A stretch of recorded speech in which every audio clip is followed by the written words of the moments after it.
What is up, you savages? This is the Protect Your Neck podcast, and I'm your host, Dan Tom. And this is work you can find over at MMAJunkie.com. But on this here program, the Protect Your Neck podcast, we break down high-level MMA. That's what we're going to do here today and night whenever you're listening to this. Hopefully it's for the fight. Recording this on Wednesday as I'm rushing to get on a plane here. We're trying to hit you guys Tuesday, but as you know, everything kind of hit me instead. I almost bled out last week, and all the other craziness to reinforce my nightmare since joining the media of constantly being late to get to or from Hawaii. But that's where I'm going, so I want to get this to you guys early. We're going to quickly, it's going to be an expedited edition with the plane to catch, and me maybe may or may not being behind on some assignments. We're going to go check the timestamps, recap UFC Fight Night 189, Sakai,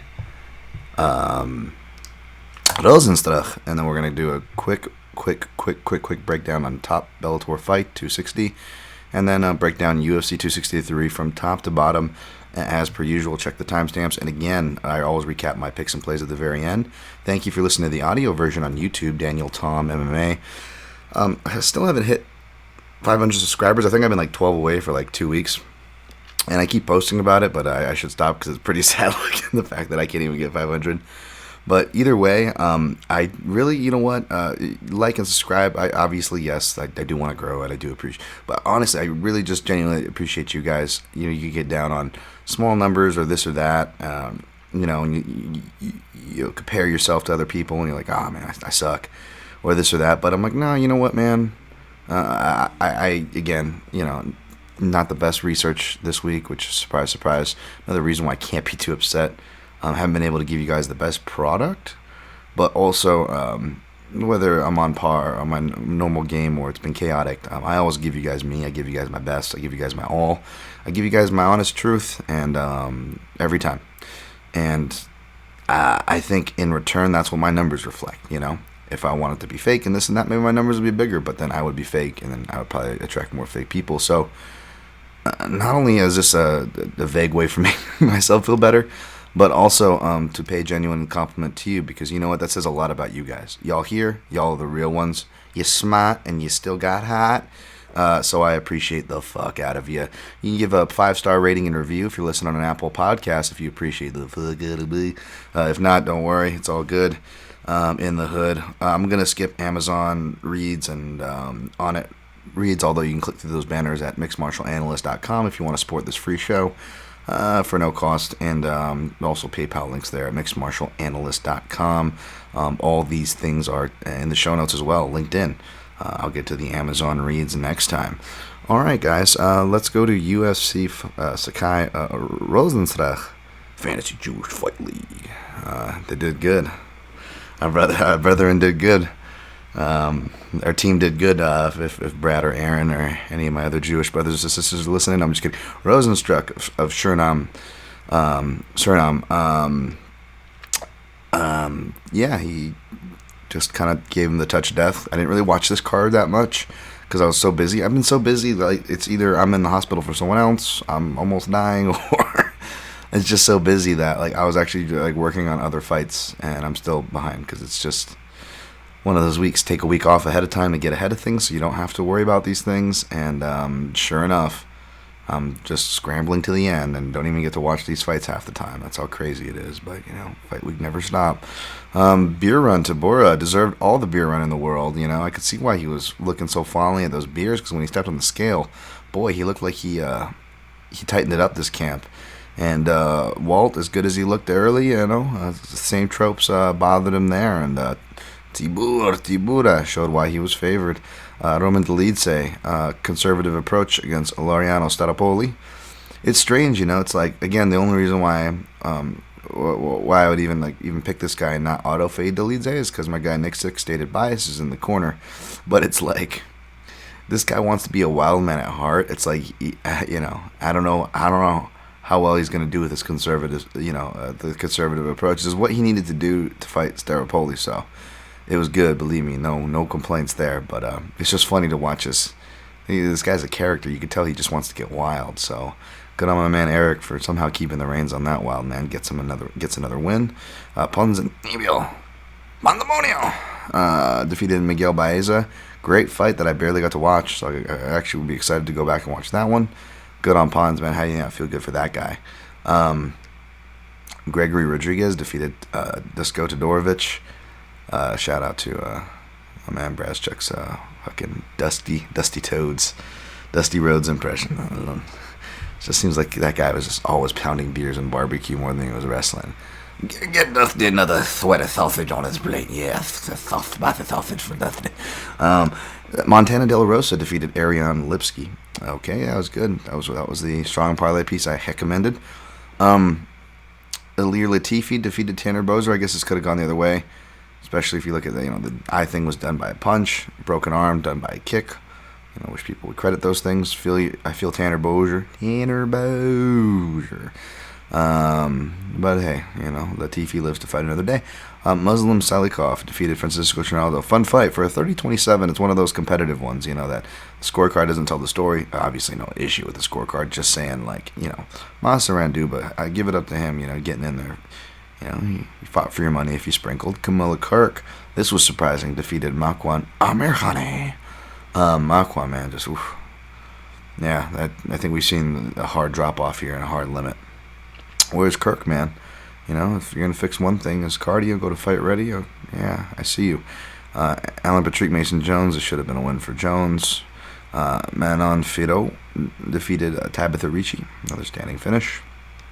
Woodson defeated Zalal.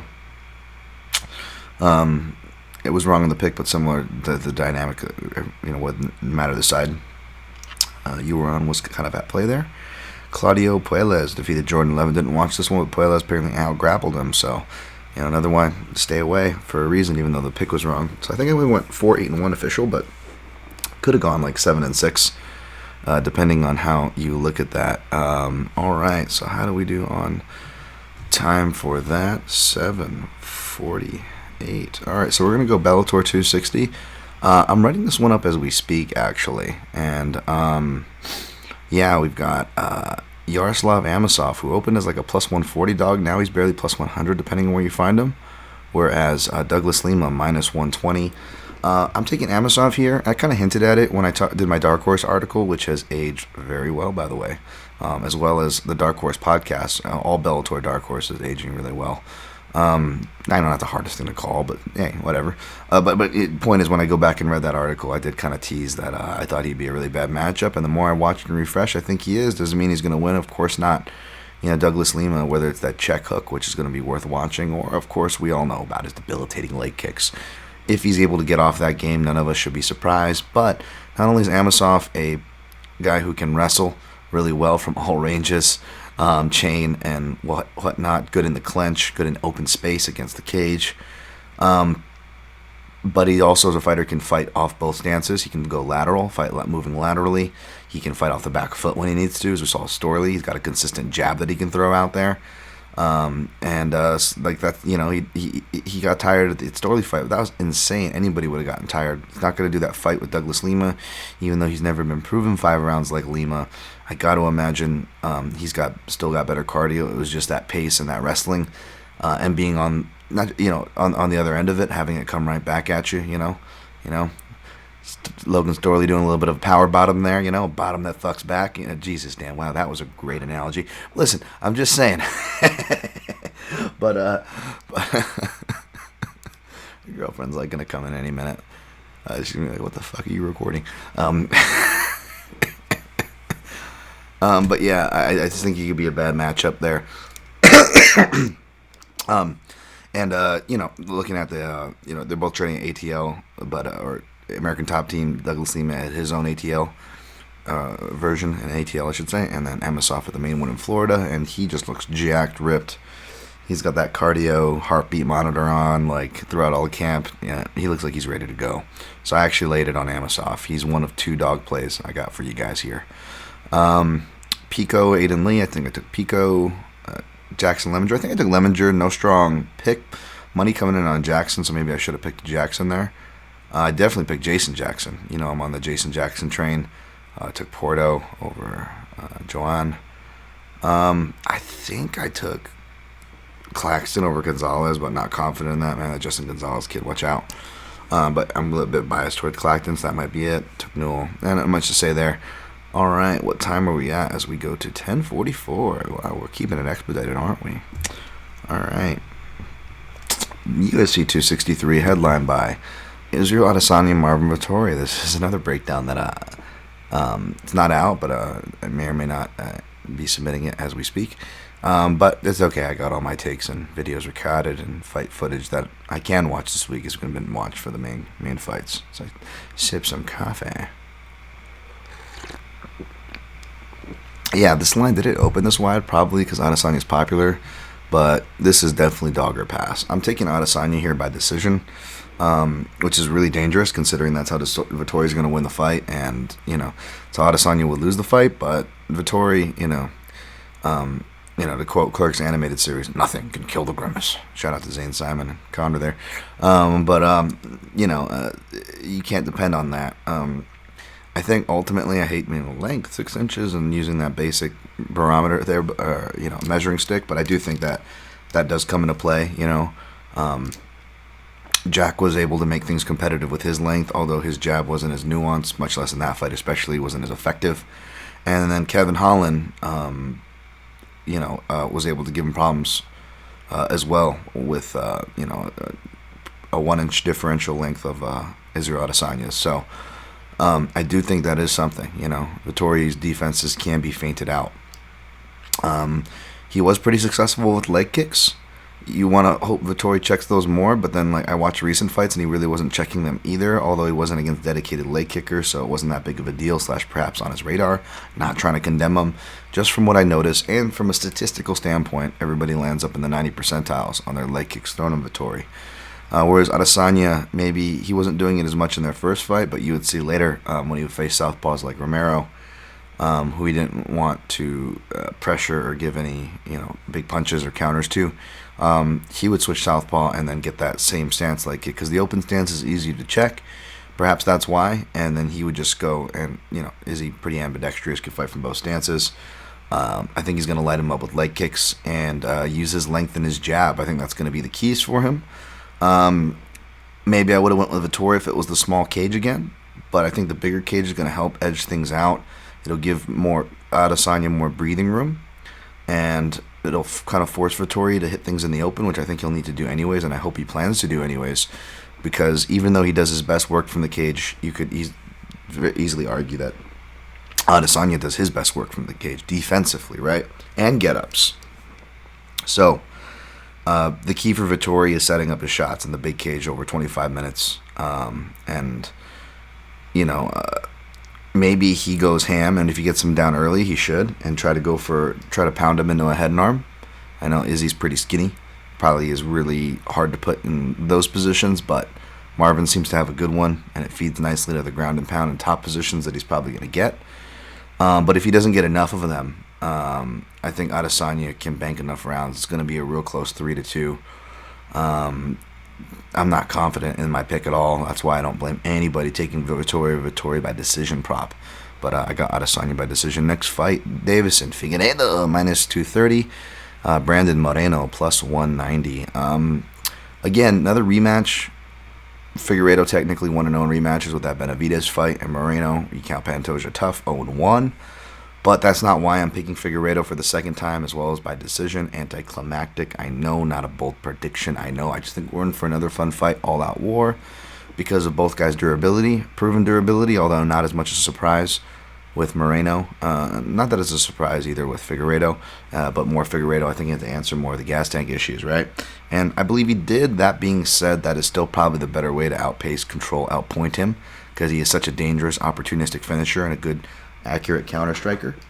So I think that that's still kind of the way that, and maybe Figueiredo knows that because he still has that chip on his shoulder, which is good for him. And if you're a Figueiredo supporter, you MMA gamblers out there and like to make sure he's nice and he's nice and tumescent, Figueiredo, he walks to the edge of the stage and motions toward his zipper, y'all running with the Dixie cups trying to catch it. Oh, Figgy, pick me. My girlfriend's probably, what the fuck are you breaking down in there? No, it's obviously hype aside. No, Figueiredo, he looks sharp as shit coming into this one, right? slim down, shape of his life. Whereas Moreno, kind of the opposite. He almost looks bulked up because he makes 125 easily. He's, he looks like he's kind of muscled up this one. So how will that affect him? Will it make a difference? I don't think it'll make a difference negatively in his cardio, but I don't know how much it'll make a difference for the ultimate strength edge for Figueiredo as well. For Moreno, he just has to do more of the same body work, more takedowns, and not, maybe more feints to not get his jab countered, because that kind of kept him getting damage and kind of seemed to stymie him early. Figueiredo was just slipping over the jab.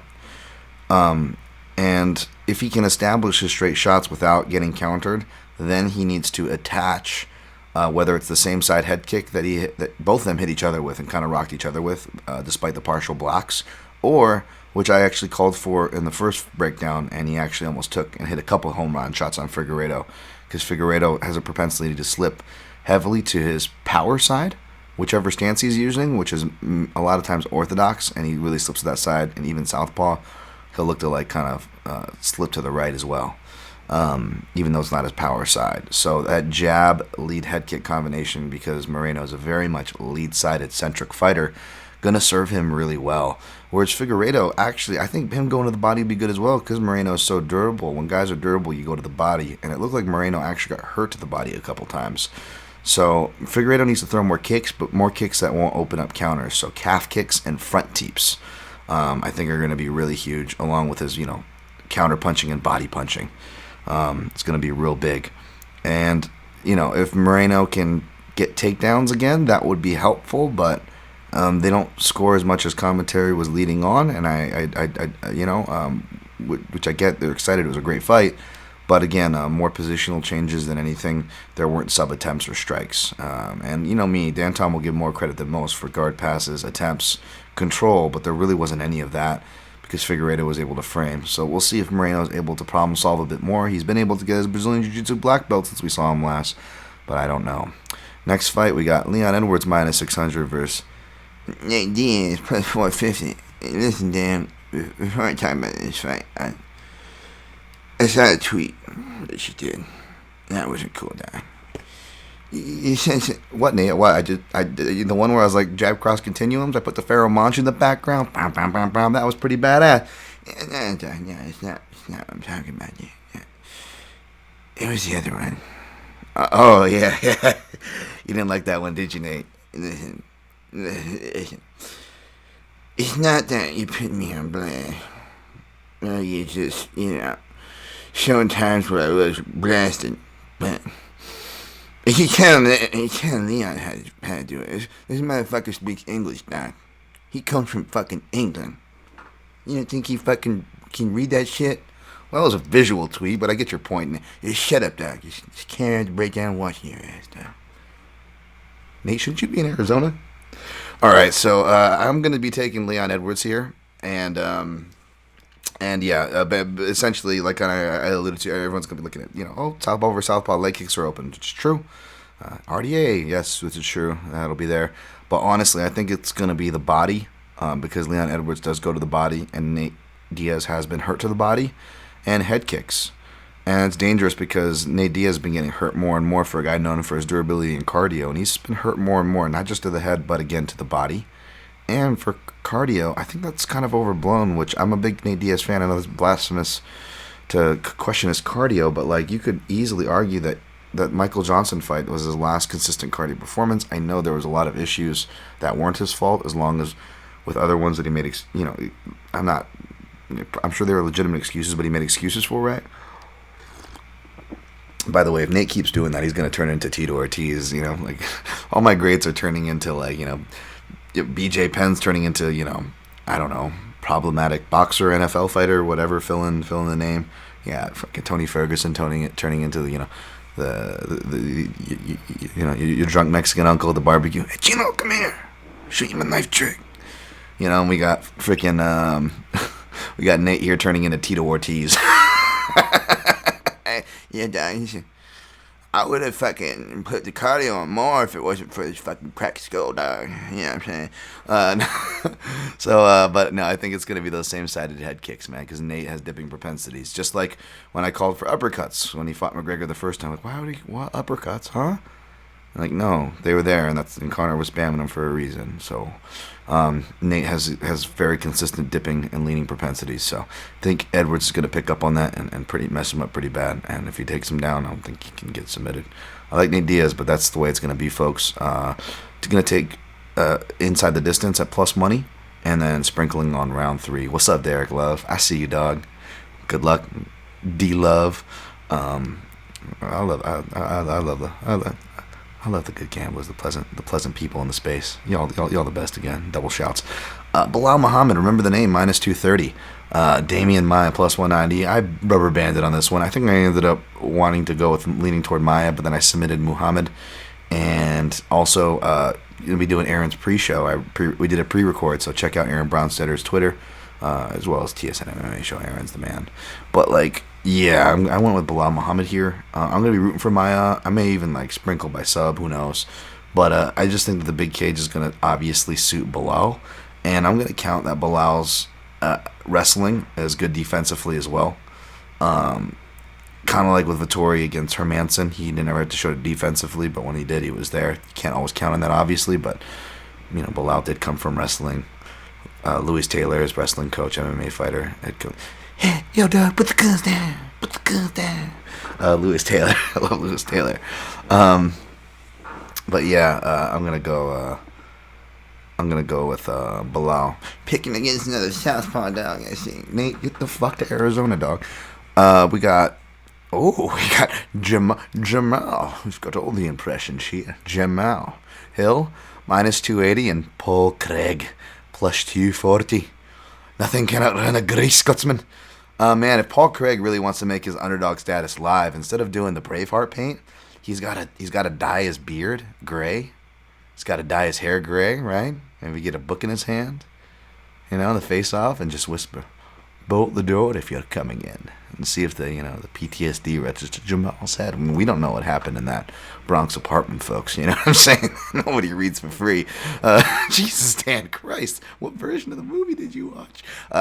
Anyways, I'm gonna go with the southpaw here and Jamal Hill, but Craig gonna be live for the episode. I'll be rooting for Craig, man, for sure. This is another one where I'm picking against the guy, but I'll be rooting so hard that I may actually even sprinkle on the sub props the guys I'm picking against with Maia and Craig. So definitely rooting against these picks, even though there's legitimate analysis as to why they can win and should be favored. I don't think either should be favored by over 2-1 spreads. That's Jamal Hill or Muhammad. Less so Muhammad, obviously, more so Hill. But I will very reluctantly pick Jamal. Bolt the door if you're coming in. Show me your sausage, Jamal. All right, Dan, move on with the breakdown. All right, we got Drew Dober, minus 140 versus Brad Riddell High. Insert John Travolta Grease gif at plus 120. Man, I really want to pick Riddell High here. Again, he's had to show it defensively, hasn't had to show it offensively as far as wrestling, right? Could this be a matchup where he shows it offensively against the hard-hitting Drew Dober? I did go with the southpaw Dober. I don't know, I think, against the Makachevs of the world, he's going to get subbed and whatnot, but I don't know about Riddell offensively. Riddell's had to show some good ground and pound and transitions, but in the small cage where a lot of the Riddell wrestling takes place, again, it's going to be a bigger cage, so maybe a little bit less of that. And I got to imagine Dober wants something to prove. Riddell, I feel bad for him and all the traveling and sacrifice those city kickboxing guys got to do for quarantine. But I also don't know how many dedicated southpaws they have like that, of Dober's size at least. I know Adesanya can fight southpaw, but completely different frame and style. So I'm going to go Dober, but really reluctant. Don't blame anybody taking a shot on Riddell. But this is probably just to stay away either. No matter who you're picking, this is an awesome fight. Hopefully it's a fun fight. Didn't stay away from the next one. Joanne Calderwood, minus 145. And then we've got Lucky Lauren Murphy, plus 125. Dan, why do you say her name like that? I'm actually going Lauren Murphy. I got the dog. I've been Lauren Money Train Murphy, since she left the MMA lab. She's been doing real good. I think this is another matchup that she can win until she gets to the last stop of the Shevchenko Sheckhouse. And yeah, I think that Lauren Murphy can. She's deceptively improved her striking. She'll land the harder shots, pressure, get in the face. I would like it better in the smaller cage, but I still think that she can get takedowns, catch Joanne Calderwood out of position. Sometimes Joanne Calderwood can be pressured and put out of position and kind of stumble if you strike her on a time march. She's got one leg up. We've seen that before. I'll go Lauren Murphy here. I even laid a bit on her as a dog. Mavzar Evloev, minus 235. Hakeem Dawodu, plus 195. Me, Hakeem, yeah. If you don't know, it's me. I got a tattoo on my chest. Yes, we know me and Hakeem. I'm going to go with Russian Frankie Edgar, though, Evloev. I think he's going to outwork him. It'll be pretty easy. As long as he doesn't run into a knee, he should outwork him. And it'll be good because we'll get to see a lot of Dawodu's counter wrestling in that game, too. Yeah, but give me Evloev to just outwork him down the stretch. Not sure I'm that confident in the price, though I could totally see him being one of the more playable parlay pieces if I had to put a gun in my head, although I wouldn't really do that. I'm giving you guys what I'm playing in their straights and props. We got Eric Anders, minus 145, Darren Stewart, plus 125. Pick Stewart the first time around. Boy, did I get lucky with the way that ended because it wasn't going his way. So I'm staying away this time. Picking Anders, but not as confident, especially as it's going to move to minus 150 if it does. Nah. Matt Steamroller Favola, minus 265. Terrence McKinney is coming off of a win recently last Friday. Looking good. Got that wrestling base. So that'll make it real interesting. I'm going to go Favola. I don't think he should be over 2-1. But short notice, I get it. I'll go Steamroller here. Carlos Felipe, minus 170. Jake Collier, plus 150. Probably the weight those guys should be fighting it. And I'm just kidding. Collier was like a skeleton at 185. Whereas he's got the fluff. He's got the fluff, and we got Thick Diaz over there. Felipe. Hey, what you saying, dog? It's nothing wrong with me. I used to be a bit sick in my day. Hey, you're gonna be late, dog. I'm gonna go with Variety and Jake Collier. He's gonna throw some spinning stuff and dazzle the judges, and then it's gonna frustrate Felipe, and Felipe's gonna be pissed and talk trash, which the judges never like. So I'm gonna go Collier to edge a decision. Fatty shouts the MMA analysis. Detective Sterling Peterson, the Chicago Police Department. I think he's going to come down on Chase Hooper's day off here. He's minus 115. Chase Hooper minus 105. What did it open as? I think Peterson opened as the dog. No, minus 180. Wow. I'll take. I may play Peterson here. I think he's just going to outwork him as long as he can stay out of a submission. Faraz ZM minus 135. Luigi Vendramini plus 115. I didn't even look at these guys' bio sheets, and I have them. Damn it. Shouts to John Morgan, the MMA Roadshow. I'm gonna stick to what I picked on Aaron Bronstedter's preview show. I'm gonna take Luigi Vendramini as the dog here to outwork him. He's got that South American and Italian passion. He's gonna put it somewhere. Easy, Dan. All right, next fight we got Penny Kians at minus 190. Alexis Davis plus 165. Ooh. Shouts to Snooki MMA, says stand up looks like a drunk mom holding a beer in one hand and a baby in the other. She tries to teep off somebody. If you picture him, this kind of look like. No, I'm just kidding. Alexis Davis has sharpened up a lot. I think she's been working a lot at CSA last few camps, really working on her conditioning. How can you hate on Alexis Davis, man? She's a lovable vet. That being said, Penny Kianzad has been solid, man. She's been real solid, making some quiet improvements. She's definitely strong for the division, so Davis won't have that size in this matchup. Kianzad probably a parlay piece, if I said so. All right, let's recap picks and plays. How did we do on time? That was 29 minutes, not too bad. That's what I want to do, half hour. Okay, taking Amosov over Lima and playing him. That's the only important pick to recap there for UFC 263. Taking Adesanya over Vittori. Taking Figueiredo over Moreno. Taking Edwards over, yes. Taking Muhammad over Maya. Reluctantly. Taking Jamal over Craig. Reluctantly. Taking Dober over Rydell High. Riddell. Taking Murphy over Calderwood. Taking Evloev over Dawodu. Taking Anders over Stewart. Taking Steamroller Favola over McKinney. Taking Collier over Felipe. Taking Detective Sterling Peterson. Peterson over Hooper, taking Luigi Vendramini over Faraziem, taking Panikianzad over Alexis Davis. Played Murphy at plus 126 for a unit, 1.5 on Amosov at plus 110.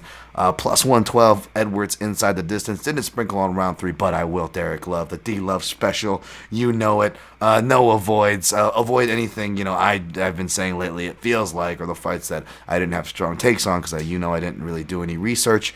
I'm going to be in Hawaii. Thank you guys for all the support and all those of you that do share my work, give me kind shouts. Really, you are the fuel that I run on. I love you all. Good luck on your picks and plays, and always protect your neck.